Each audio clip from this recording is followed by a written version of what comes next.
Hello and welcome to you all. Today we're having a very simple math problem on the board. Then many people fail this because they don't know the order in operations. So we're going to take the problem 5 minus 2 into 5 minus 2. So what is the value of this expression?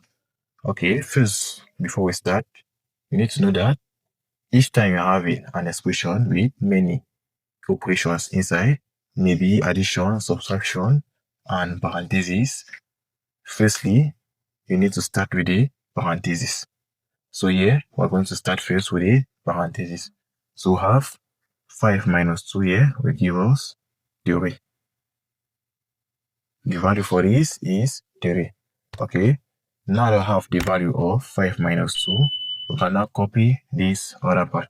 So what we'll copy, we have here 5 minus 2 into 3.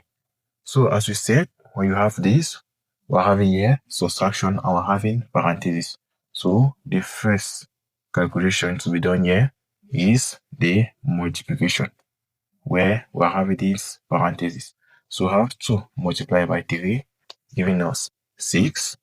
So we'll do this, and we'll have 6, and we'll copy this, 5 minus 6, and 5 minus 6 is equal to what? It's equal to negative 1. So our final value here is negative 1. Thanks for watching. I hope you love the video. Don't forget to subscribe if you love mathematics. I love content like this.